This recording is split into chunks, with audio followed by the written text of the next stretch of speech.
coach. Let's find out if you're ready for love.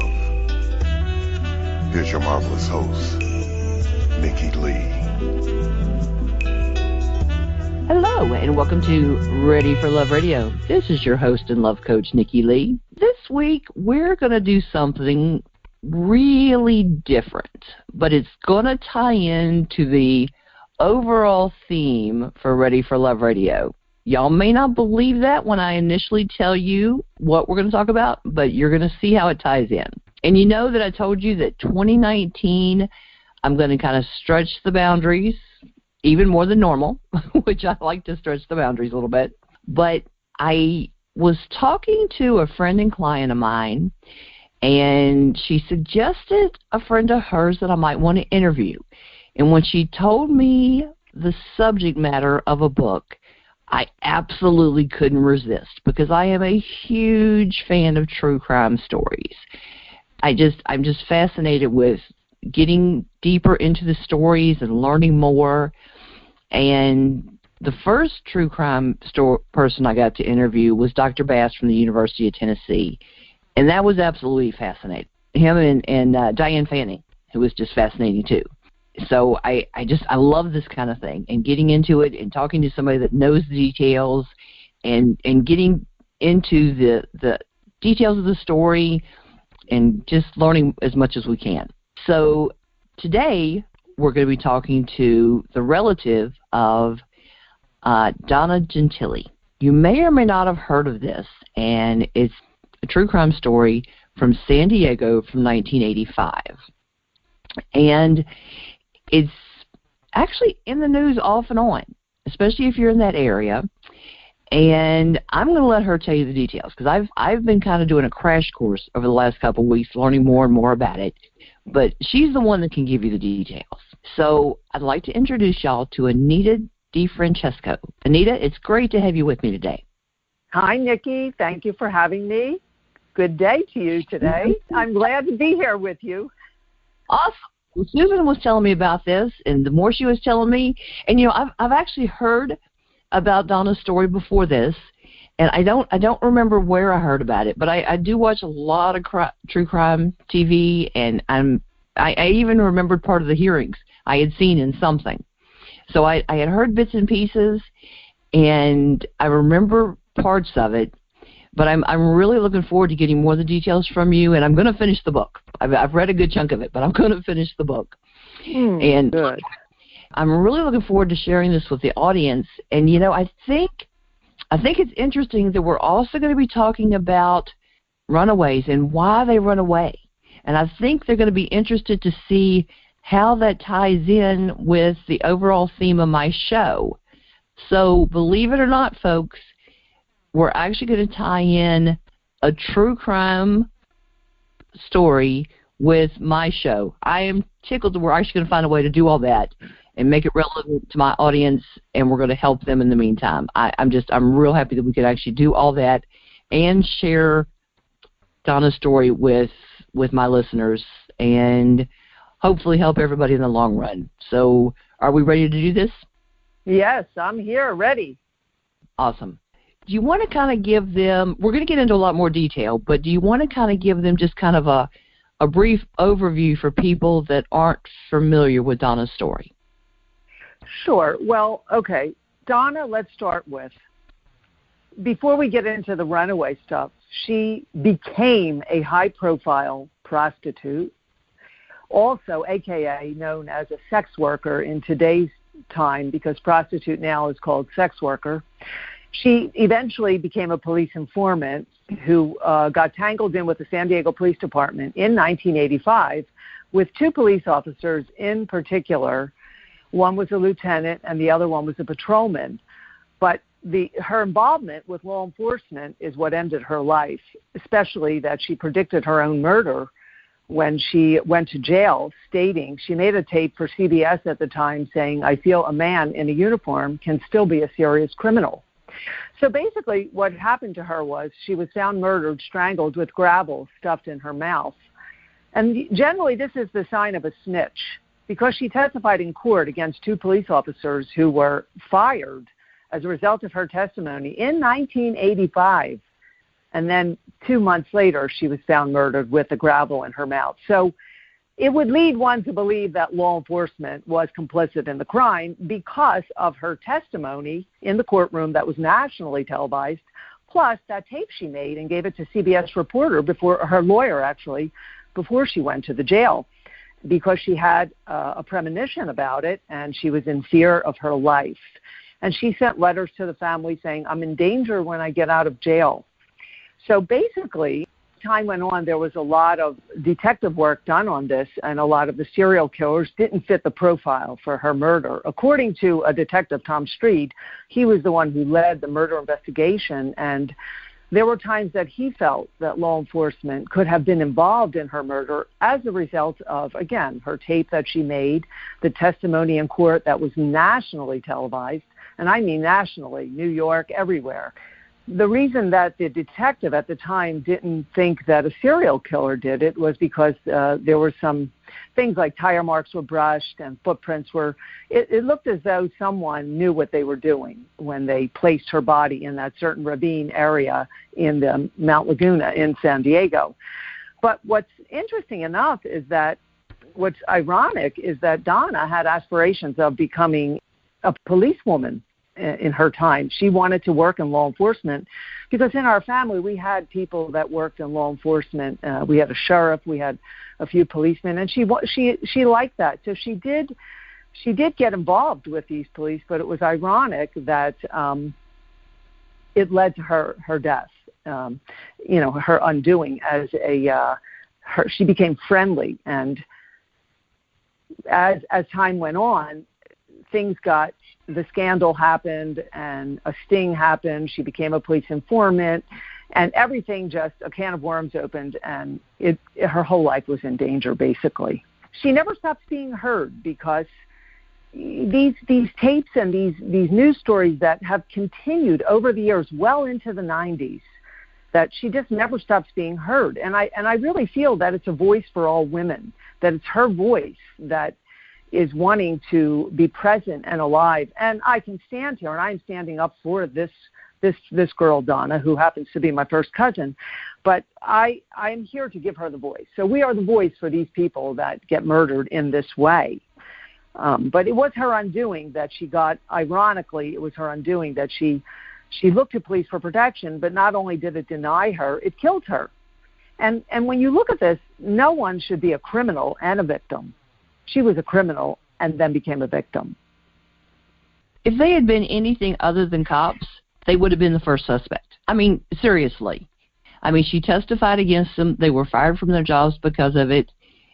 If they were anything other than cops, would they not have been the first suspect? Well, the fact that, here's what it is now. When a girl is a prostitute, she doesn't announce that to the neighbors, I'm a prostitute. They stay anonymous. And especially in 1985 in San Diego, even though El Cajon Boulevard was a prominent area where a lot of prostitutes hung out, it was a very big thing in San Diego. And again, you have good weather there, so you see them out more often than, say, in a cold weather place. But the thing was, still, they want to be anonymous. And it was 1985, and her mother didn't even know what she did. The only people that knew was me and her brother, because her brother had been living with us. So it's not something girls announce to their mother, I'm a prostitute, unless something happens. If they go to jail, then the first person they want to call is their mom. But started to get involved with the police, and because she just felt that it was somehow or other they targeted her, they liked her, they wanted to be with her. And the next thing you know, she was dating them. And it's not unusual. It's not unusual for policemen to want to date a prostitute, date in a regular way or in the way of sex for money way, either way, because it's just part of the fabric of society. And they're men too. So the reason that it became so nationally televised, and once everyone knew about it, anyone could have killed her. I mean, you could think that people that were just mentally ill, neighbors that thought she was a snitch, because people started to say, oh my God, she doesn't like cops. She's a snitch, and she's a cop killer. And that's the rumor that was going around. So it could have been anyone that killed her, just a crazy guy in the neighborhood, You know, it was interesting in the testimony because I watched most of the hearing. It was interesting, I thought, how she worded it that she was dating them. So she did mean she was dating them.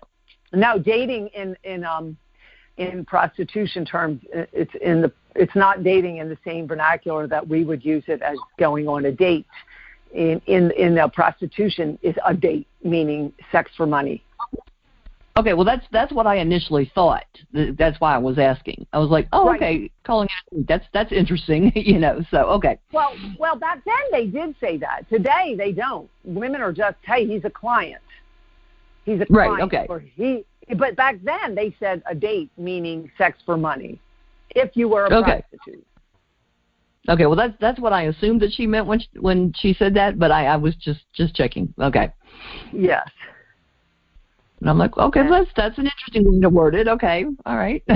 So. Right. So that's pretty much what it meant, and that was just a way of talking so that it seemed a little bit more realistic, or not realistic, but more hush-hush, more like a taboo, rather than say, oh, she went with a guy who paid her for sex, or she went on a date. But if you're a prostitute, a date means, not in today's world, it doesn't, but back then, it meant that you're getting sex for money. You're going on a date. You're setting up a date. Today they call it a session. It's not a date. It's a session. Yeah. All right. With a client, that makes sense. Okay. Right. I'm with you. Not a session. Yeah, right, because it is. It's a session. It's like therapy, a session. Well, like I said, a session with a client makes perfect sense. I'm okay. I'm caught up. I guess the cutting edge word of session wasn't around in 1985, because today a lot of sex workers or sex healers, tantra teachers, sex surrogacy, they say a session. They don't say a date. As a coach, I call it a session, so I'm with you. All right. Fascinating. Okay. Yes. So basically, and then, so what happened was a few years after her murder, the artists came together and they made the billboard with her, bearing her photo with the acronym NHI. And I don't want to talk about that whole thing yet, because I want to get back to the talking about the runaway. But the NHI meant no humans involved. In other words, means lack of justice, that they don't warrant a proper investigation because they were a transient, or they were a biker woman, or a hooker, or so sometimes police referred to these type of people who went murdered as if an animal killed them, leaving them as an NHI. So the artists felt so strongly that a few artists came together, and they felt so strongly that law enforcement treated this in that way, as if her life as if she wasn't a human being. And the brutal murder that happened, for no reason did someone want her out of the way that badly to have to murder her. Was it really that bad that they wanted her out because she, testified against two policemen? It could have been other policemen thinking, oh, my goodness, she got a lieutenant fired. What else is she capable of, this little girl, in 1985, without the support of women politicians like we have today? See, it was something that you didn't do. You just don't cross that bridge. They are the law. But when you're young and you have, a lot going for you, and you feel, hey, I want to stand up for my rights, I'm going to do this, without support. She had a lawyer. Of course she had a lawyer, but in something like this, you really needed the feminine support to back that up. And maybe she wouldn't have been murdered if it was today. Well, even now, an individual just doesn't stand up against the police department, And I know even in the small town where I live, a friend of mine, his mother is trying to divorce somebody who is an ex-law enforcement. And I mean, the problem she's had, they can't even get a restraining order. I mean, they fought for a year to get a restraining order and couldn't do it. So, I mean, it's insane. I mean, of course, there's a old boys network around here, but, I mean, anytime you try to go up against law enforcement in any way with an individual, it's crazy. It shouldn't be that way. Well, they can threaten you if they want. They can endanger your life. Now, see, the thing is, you have the Black Lives Matter, and they're going up against the police these days. You know, they're standing up against the police in more ways than one. I mean, it just seems like every time, you know, every couple of months I hear a news story about something. But the thing was, to stand up against the police is something that a girl like Donna, she probably didn't realize the danger that she was facing to do that. I mean, you know, you're just someone she reported the policeman for sexual harassment, the one cop. She reported him in a letter. She was sexually harassed. He used his badge, actually, and intimidated her sexually because he wanted information about the other cop, which was the lieutenant. So what happened was he pressured her for information about the lieutenant, and that's what made her run to report this policeman, the patrolman, to the department, to Internal Affairs, and saying that, hey, he sexually harassed me, which he did. He continually did sexually harass her. I'm not saying that she didn't have sex with all of them. I'm almost sure that every one of them had their shot at her. And to put it to you that way, because she was a prostitute and they were men, and they were with the prostitutes as well. And a lot of the prostitutes do favors. They exchange favors for less jail time, or write me a letter, or something like that.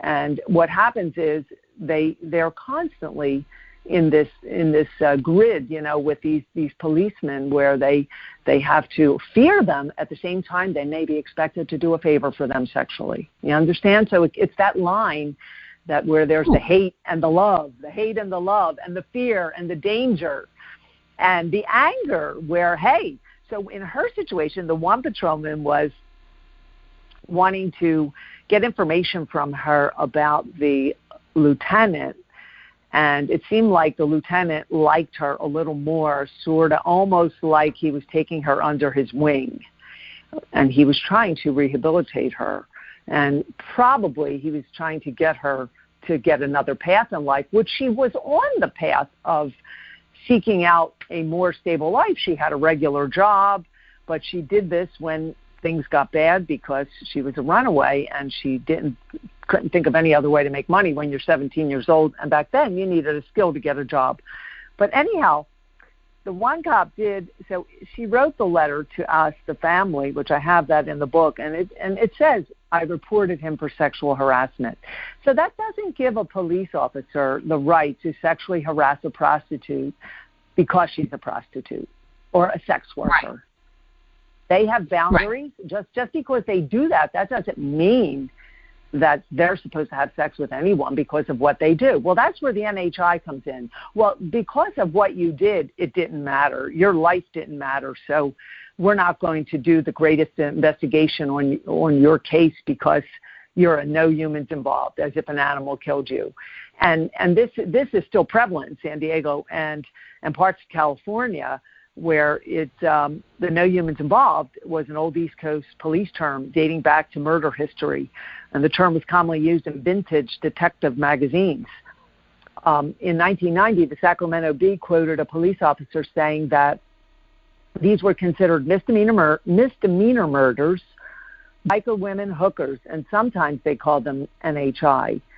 Calling himself an investigator of misdemeanor murders, the police officer said he had been trained to disregard the humanity of victims from the darker side of life, from the fringe of society. So you can see where that goes. And that attitude is still prevalent, very much so. And a lot of it is geared around people of poverty, racial, and it extends into differences in gender, race, sexual orientation, gang members, drug addicts. So they just feel they got what they deserved. And that is very much far from that. A human being is a human being.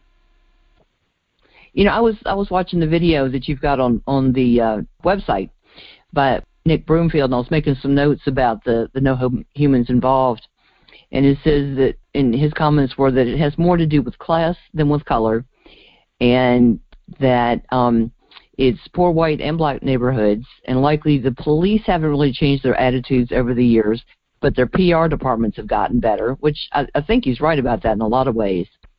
And it's more socioeconomic issues that are at play.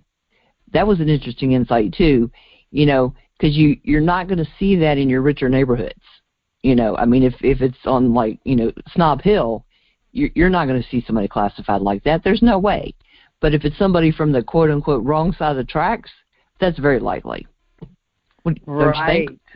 I agree with you, sure, because everything in our world is that way. You're judged according to your class, according to your gender, according to your race, everything. You see that over the years. A lot of it is racial and poverty and people that cultural. It's cultural. It's ethnic, and I see that, yes. But prostitutes, Donna wasn't atypical of a prostitute. She was not on drugs. She was a girl who had a car, had a horse. She had a love for animals. She had a dog, a horse, and a bird. She had a car. She carried herself well. She spoke well.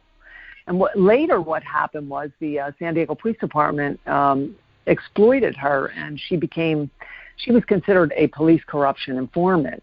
Now, these two policemen in particular that she got fired, they were her friends, but there were other police that she had been reporting on, because when someone becomes an informant, they do that so that they can get less jail time, because she was facing jail.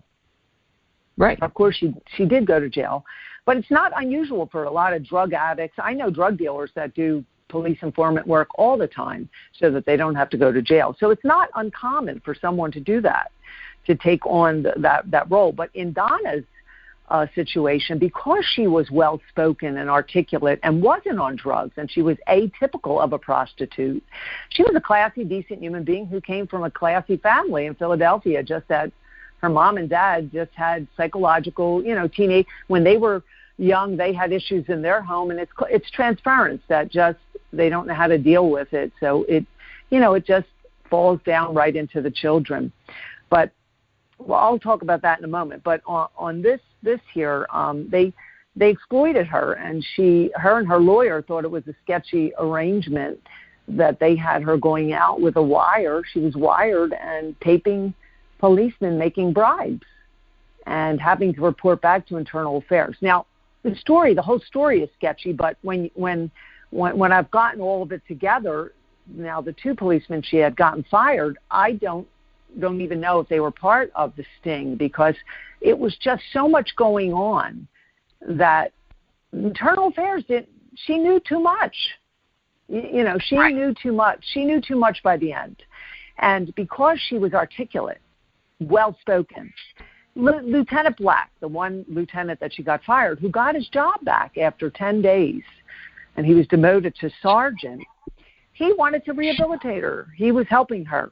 He thought that she could, and she was on the road to a better life. She had a job, and she was working as a security guard, and she had a family. She wasn't your typical transient. Not that, look, everybody is a human being, and every single person out there has a life, and we're all gifted a life, and every one of our lives are important, regardless if you're a transient or not, regardless if you're on drugs or not, regardless if you're poor or rich.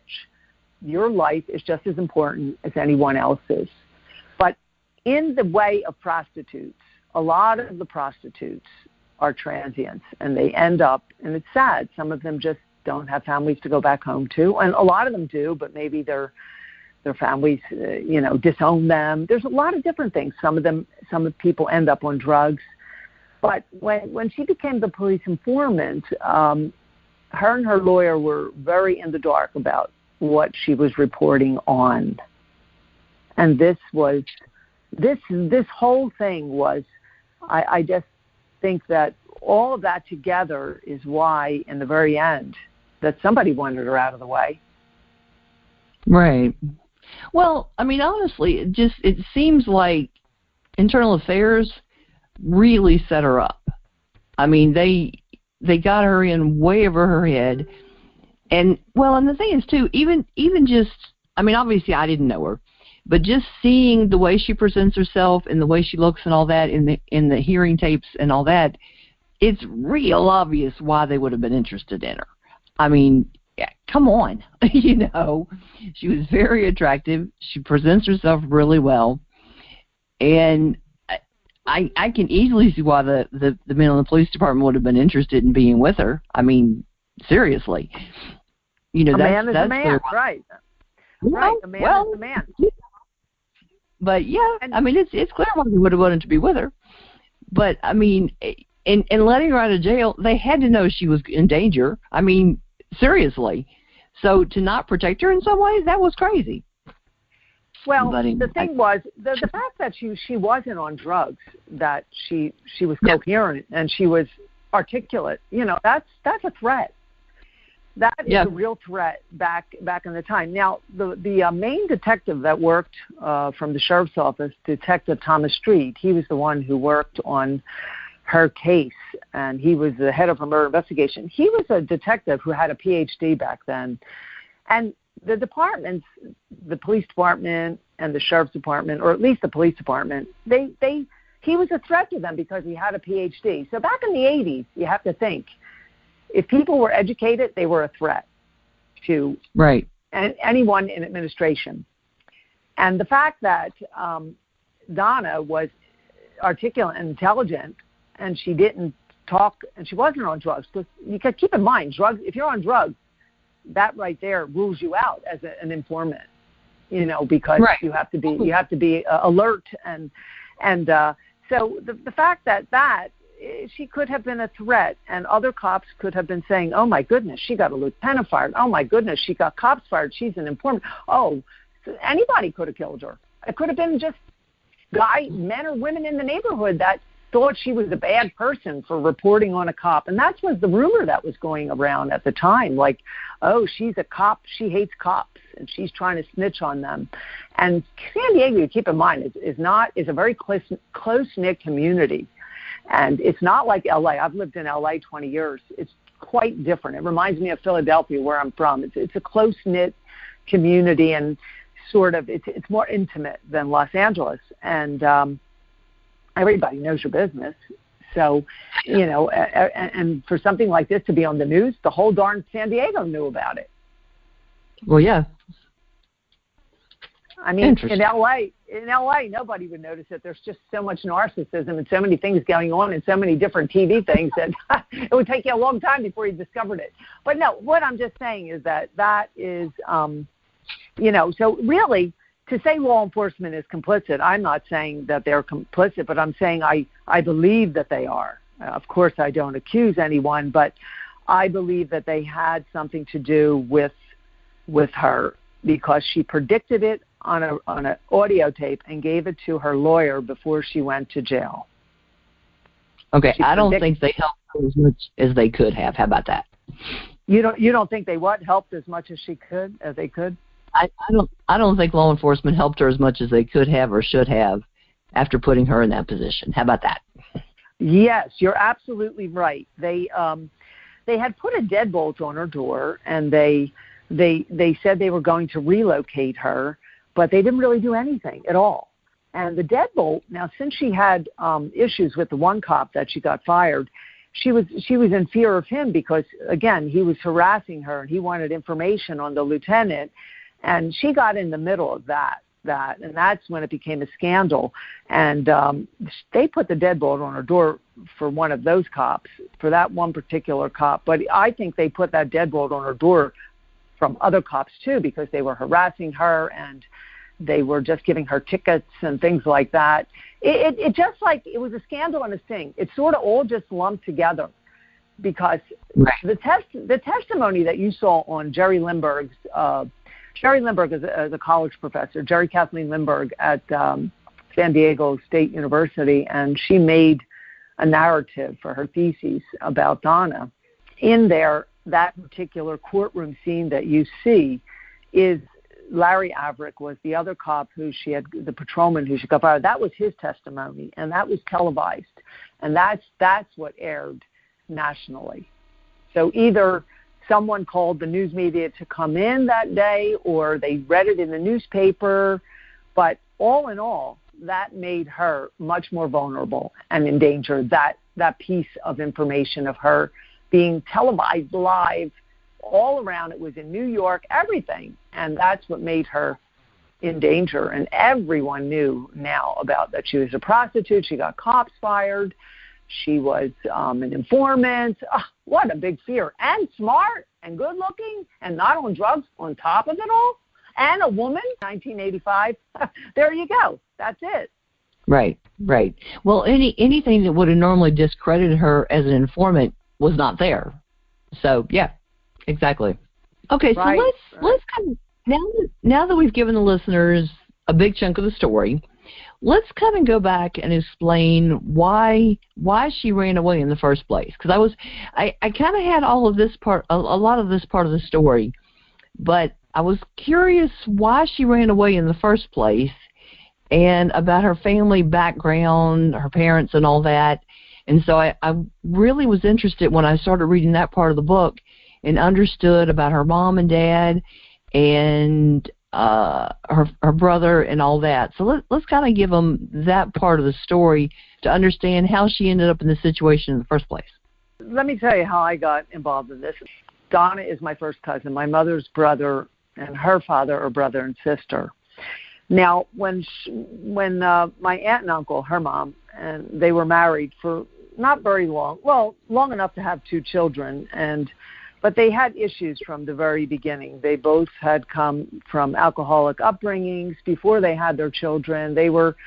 My aunt ran to marry my uncle because he was 10 years older. It was the thing that women did. They were looking for the fatherly image, and that, someone to take them out of harm's way and someone to save them and, be there for them, that father figure. And so my aunt and uncle married. They had 2 children, and Donna was the second one to be born.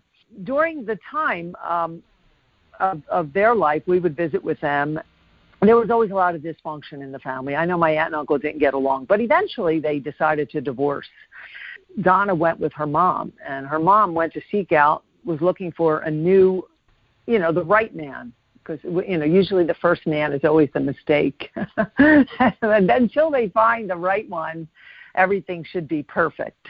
So my aunt continued to move on into her life looking for that one special man that would, take her to the end of her life. And she did find him, and she married him, and Donna and her new stepdad and my aunt all moved together in the same, area in Pennsylvania. My uncle, who was with her brother, he eventually died. So her brother came to live with us. And this is how I know about the whole story. When my mother became legal guardian of Donna's brother, and those 5 years that Donna lived and died in San Diego were the 5 years that her brother lived in our South Philadelphia home. And so I witnessed all of the telephone calls, the letters, the fear, the Christmas cards, and it was a very hush-hush situation because her mom didn't know anything after she ran away, but I'll tell you about the running away in a moment. So when her brother lived with us, I witnessed every call, and she would call him, every day. For 5 years this went on, every other day, reverse the charges. Back then you reversed charges. You didn't have cell phones. And so I witnessed a lot of things that at first she was homeless, she was living in the streets, and then she was living with men, and then they wanted sex, and she didn't want to have sex with them. The routine, she went up and down in these patterns from lightness to darkness. And so she found a job as a security guard, which a security guard, you don't need much education, but you just have to be personable, and you usually work in like a building or something where there's offices. And she started to go in between working as a security guard and prostitution. Well, when she first got to San Diego, she ended up in the streets because she didn't have any money or anywhere to go. Now, why did she run away? My mother had become legal guardian of her brother. Donna, darkness, when her mother remarried, there was darkness. There was allegedly sexual advancements went on in the home. And from there, that's what set her off. She kept running away, staying out overnight, didn't want to go home. So why does someone run away? Why do they run away? Is there abuse in the house? Is there molestation or sexual abuse? So there's things like that is why sometimes people run away. And there's other reasons why girls run away. But in Donna's case, she didn't really hate her mother. She didn't hate her father. She didn't hate her stepfather. She just stopped loving herself. Because when someone attacks you, you start to feel that you're the reason, you're the wrong. And they start to self-sabotage themselves because they feel like it's their fault. So in Donna's situation, my aunt and uncle, they continually, they put her in a home, one of these delinquent schools. It was called the Tabor Home in Philadelphia or Bucks County, just so that she would have a chance at a stable upbringing. And because when they saw that she kept running away, her mom didn't really know what was going on. And, back then in the 80s, the only thing that meant something to a woman is having a husband and a house. And mothers didn't really believe their daughters, if any of this went on. It was all allegedly here. So, but this is what happened. And so moms don't believe their daughters, or they set their daughters up in life for their own downfalls because they stop believing them. And that's called abandonment. Abandonment doesn't mean you put your daughter or son out on the step or they run away. You abandon their emotions. You stop loving, the mother stops loving herself and abandons the emotions of the child because the mother can't get a grip on her own love of herself. And therefore, the child stops loving themselves. And the abandonment that happens is emotional. It's not like separating because she ran away. You abandon yourself when you run away from your support. But the abandonment is there when the support isn't there and the attention from the caregiver, which is usually the parent. So this is why children run away, or teenagers, we'll say, teenagers, girls and boys, generally girls, they're broken, they're split. Or maybe they become a criminal, like young boys out there. You see, they turn to a gun.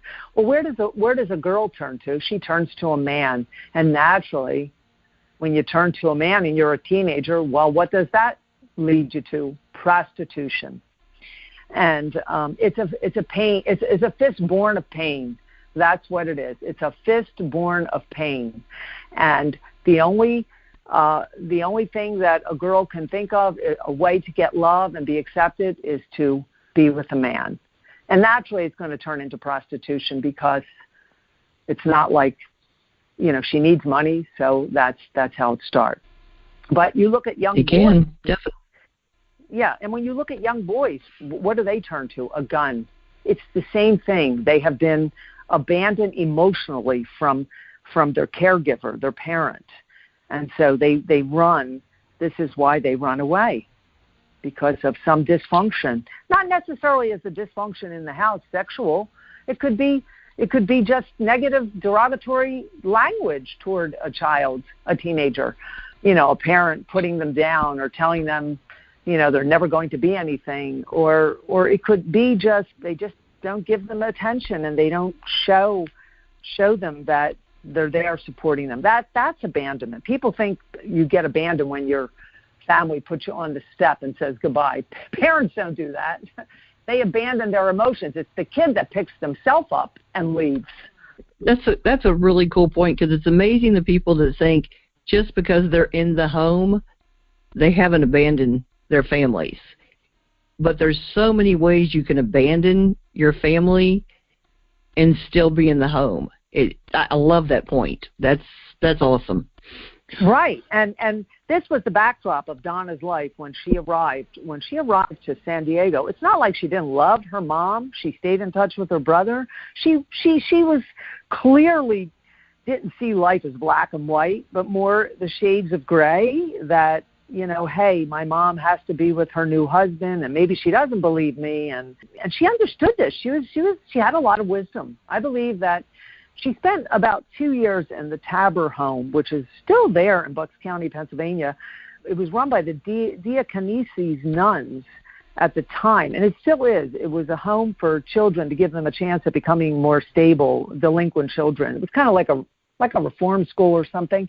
But I think that she clearly found a path to her higher power there, because she became disciplined. That home really straightened a lot of children out, teenagers. But she escaped. She escaped that home and ran to San Diego with a girlfriend on a bus. Right. So she escaped that. Why? Because those patterns that were in her cellular system from her upbringing, from her dad and her stepdad and her mom and all of that, just doesn't go away because you go to a reform school or you go to a delinquent home. Naturally, they're going to discipline you, but maybe there wasn't the creative art intervention. And later on, that particular home started to bring in more artistic things like music and art. And when I was reading about it, because really what heals a teenager is artistic intervention. They need to express those unhealed, armored emotions that are living in the body, and sometimes overly disciplining them can make them want to escape, or can make them not have those pains, and when they get older they will act out in some sexual way or some other way, a gun. So this is where I'm a psychotherapist too, so I kind of understand how. So I think with her, and then when a teenager starts to go with someone and starts to want to live in that feminine and open themselves up in a sexual way, that's when the can of worms opens, you see, in the body. So that's what happens. But this was the backdrop of her life when she arrived in San Diego. Some people may have condemned her or looked down upon her because she ran away, or because she got into prostitution. But when you look at why a teenager runs away, you have a deep appreciation for the innocence of who they were before they got that other life that so solely chose them. Right. That's interesting. I really do like that point. Now, you said, and we touched on this a little bit, that she was ahead of her time in embarking on the Me Too movement. In what ways do you feel she was doing that? Well, I feel that she was ahead of her time because she stood up for her rights. And she wrote us a letter, which I have that in the book, saying she was sexually harassed. That was a term that you didn't even use in 1985. I mean, I never heard it until like a couple years ago. Well, I mean, with all the Me Too, now everything is. But she was a trailblazer. She was strong. She didn't take any bull from anyone. She stood up for her rights, and she had to stand up for her rights from the time she was a child to have her voice heard. She was a girl that was voiceless. Her parents didn't hear her. It went one ear out the other. Her mom didn't hear that there may have been something that wasn't right in the house with her new husband. So mom didn't hear that. So she was voiceless, a voice that wasn't heard. So in her entire life, even when she went to the Tabor home, she didn't want to go there. She had to escape. But then when she got in jail in San Diego, she didn't want to be released. So she was living, right. She was a walking jail herself. So she didn't want to be released because the cops were waiting for her. But when you think about a girl who escapes a Tabor home, which is like a jail, the home that she was in before she went to San Diego, that's why she escaped there, because it felt like a darn jail. Your family lives a couple blocks away, and here you are in this home, and no kid wants to be in a delinquent school.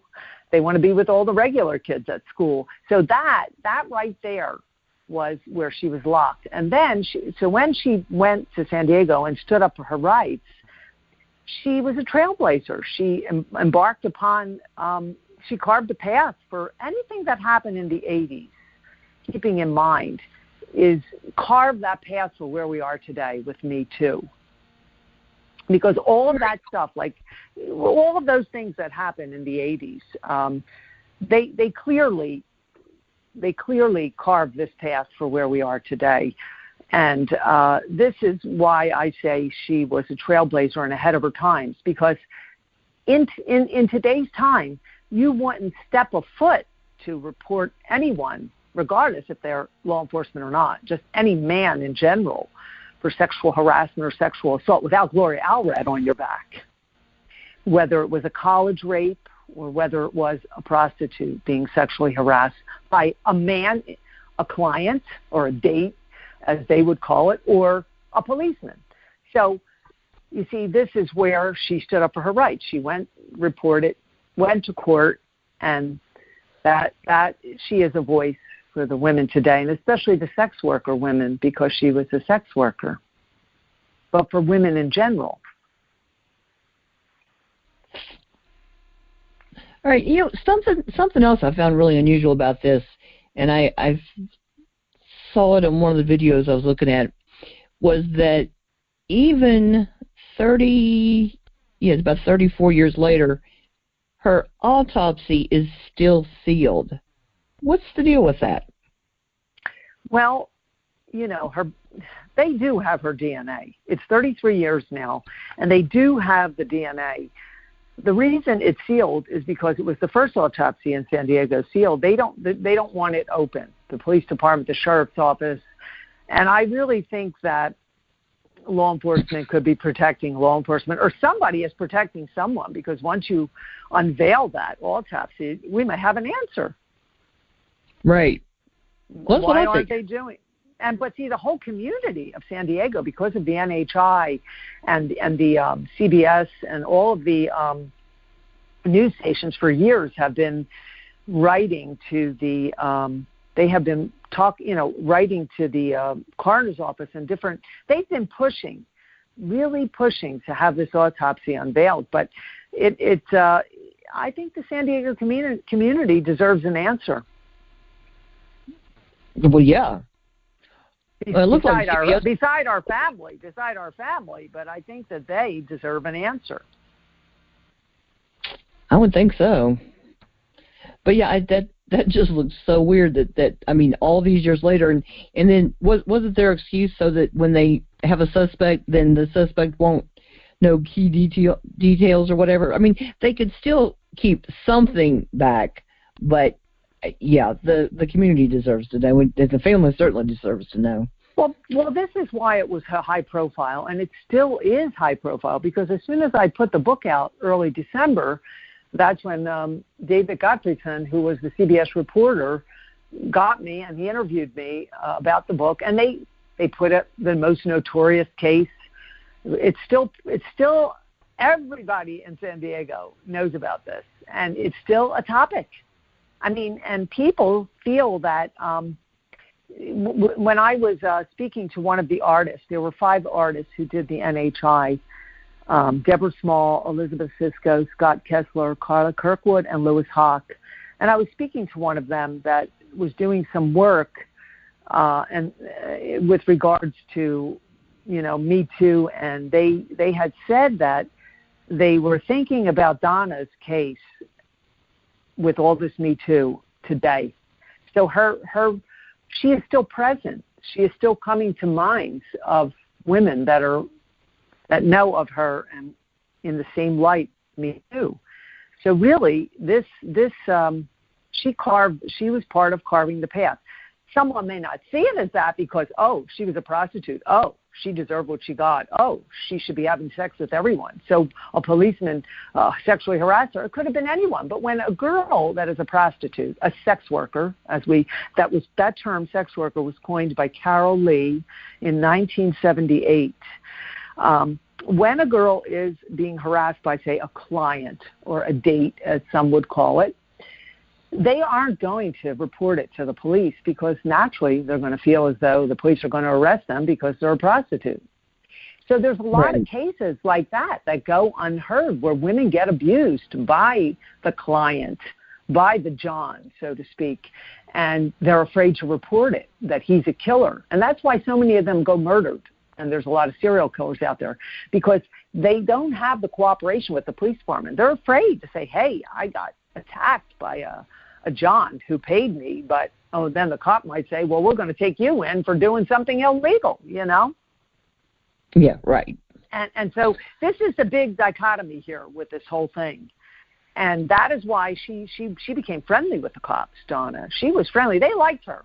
People liked her. She had a horse. That's why she didn't leave the town, because she had a beautiful horse named Fantasia. And Donna was in with everyone. She was in. She knew the term networking wasn't in vogue then like it is today, but she knew how to network. And guess what? That's where she was a trailblazer. And she was standing up for her rights. From childhood, she had to keep fighting.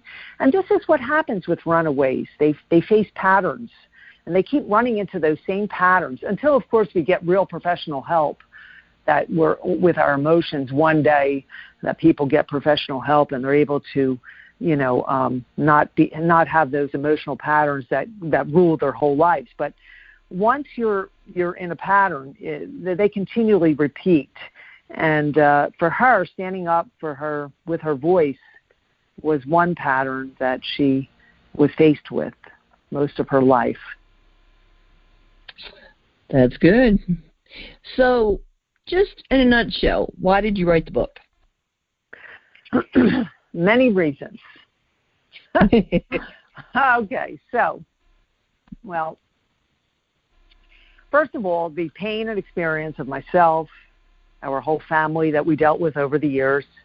Donna was about 6 years younger than me at the time, and I had been planning to move to California. It was 1985. I didn't move till about 1990. But when we had these detectives that came to our home to tell us about her death, and her brother, again, he was living with us, and my mother was the legal guardian. So we were a big part of this, my mom and myself and her brother, of course.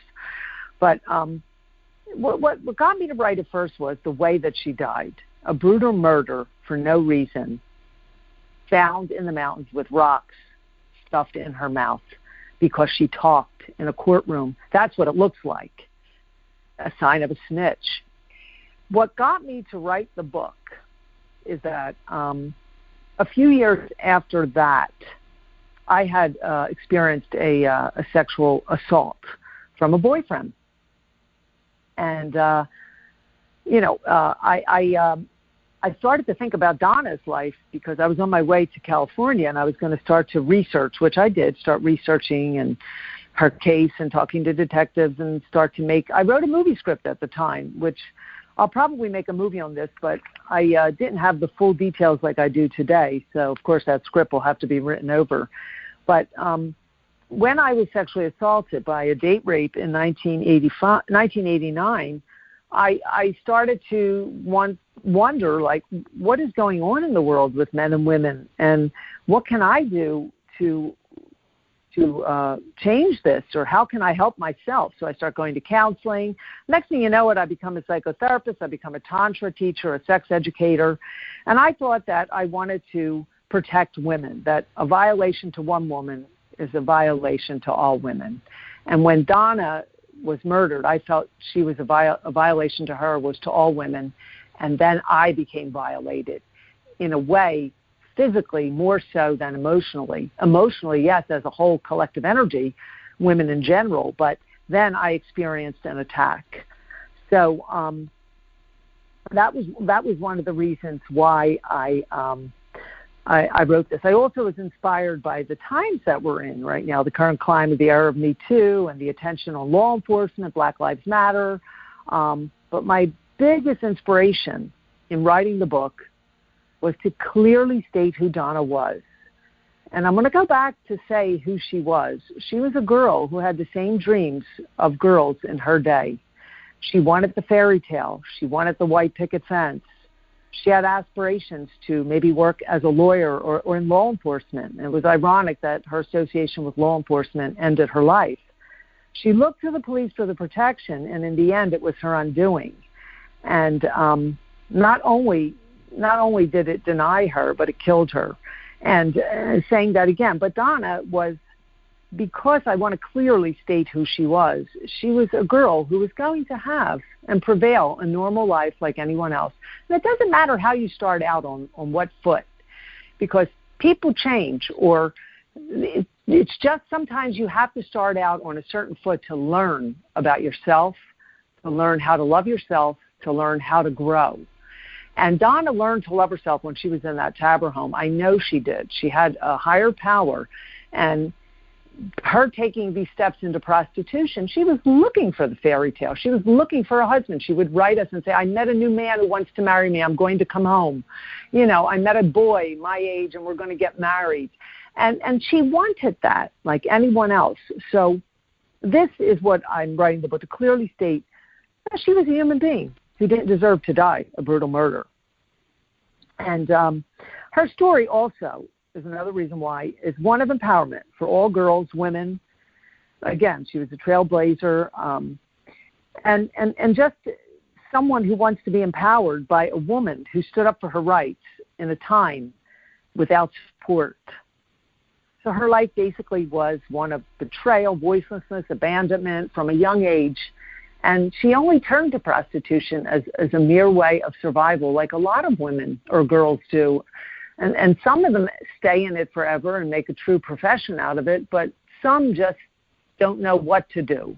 And if you're young and you're a teenager and you're a girl and you're on your own, there's always going to be some man that's going to want sex and going to give you money, and that's how it starts. And but in fact, she was really working towards creating a stable life, taking steps into becoming a wholesome person. And she did have love and support from her family. I mean, she was on the phone with us all the time, and I witnessed it all because it happened in the home where her brother was with us, and that was her only brother and her most intimate relationship with the family member. But that's why I wrote this book. Mm-hmm. Awesome. And I want to also bring awareness to women, girls, mothers who have daughters and sons that are runaways, or maybe look at their life. Are you giving your child the proper attention and love? Or maybe you don't know what it is. And there are a lot of classes in personal development nowadays. Sometimes the parents have pain, like Donna's parents. They had pain from alcoholism parents, not them. They weren't alcoholics, but they come from that. So that's transference. It's in the genes. And that can come out in the next born. So, generations are supposed to get better, but sometimes if there's a lot of transference, they don't get better. They actually, or every other generation will repeat, the scars from the where the root was of the problem. So for mothers for mothers and dads out there, like, really stop and look and love your children, because they will stop loving themselves if they are not acknowledged by the parent, and they may end up like this. Very true. I thoroughly enjoyed our conversation. I think we covered a lot of good information, and I hope that the audience got a lot of information. And like I said, I really liked the point on abandonment. Like I said, it makes some good points I think people need to think about, and it's from a perspective I hadn't thought about before. So I like that. For more information, she does have a website set up about the book and about Donna. I'll be sharing that on my website. If you want more information and a replay of the show, you can go to my website at readyforloveradio.com/Donna. And I'll tell you what, I'm also going to have a link to, I just got the idea to do this, a link to my Love, Accept, and Respect Yourself program, and I'll put the link for the discounted. I just got inspired from what you were just talking about to put the discounted link for the program on there, doing a special just this week for that. So I'm really glad you were with me here to do this today, Anita, and I will be having you back to talk about your Tantra wisdom information. Okay. It's been my pleasure to be with you here, Nikki, today. Thank you. Awesome. And listeners, I'll see you next time on Ready for Love Radio.